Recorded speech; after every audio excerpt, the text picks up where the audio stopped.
ఈ రేషన్ బియ్యం మాఫియా, ఈ సరఫరా, అక్రమ సరఫరా ఇవి తెర మీదకి వచ్చిన తర్వాత కొన్ని అంశాలు పక్కకి వెళ్ళిపోయినాయి. ఇందులో ప్రధానంగా ఇసుక మాఫియా, లిక్కర్ మాఫియా అన్నారు. ఆంధ్రజ్యోతి, ఈనాడులోనే కథనాలు వచ్చినాయి.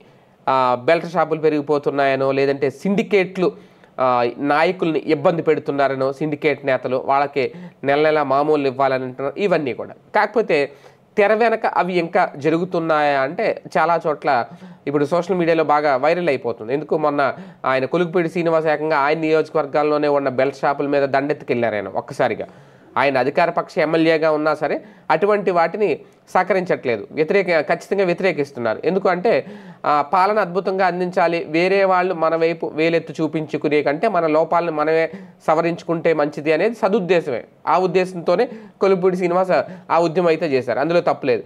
కాకపోతే ఇక్కడ ఈ లిక్కర్ మాఫియాను గనక ముందే అరికట్టకపోతే, పెంచి పోషిస్తే బాబు గారికి రేపొద్దున అతిపెద్ద దెబ్బ అవుతుంది కూటమి ప్రభుత్వానికి. ఎందుకంటే పవన్ కళ్యాణ్ గారు ఇప్పుడు ఏ అంశం అయినా ఆయన దృష్టికి వస్తే కనుక అక్కడ అక్రమం జరుగుతుందన్న, అవినీతి జరుగుతుందన్న ఇమీడియట్గా స్పందిస్తున్నారు.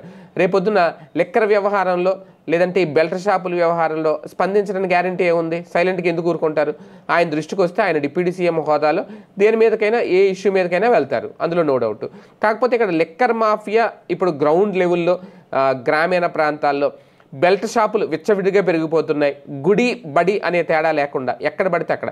ఒకప్పుడు ఇలాంటి బెల్ట్ షాపుల విషయంలోనే ఉద్యమాలు చేశారు, బెల్ట్ షాపులు లేకుండా చేస్తామన్నారు. అలాగే బెల్ట్ షాపుల విషయంలో అప్పట్లో కూడా బాబు గారు కొన్ని నిర్ణయాలు తీసుకున్నారు.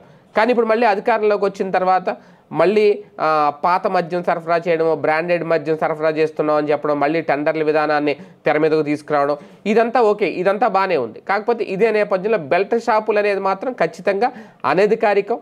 వాటిని బెల్ట్ షాప్ అనేవి అధికారికంగా ఎవరు చెప్పలేరు, ఎందుకంటే అక్కడ చాలా కల్తీ జరుగుతూ ఉంటుంది, మద్యం ధరలు పెరిగిపోతూ ఉంటాయి, రకరకాల మాఫియా జరుగుతూ ఉంటుంది.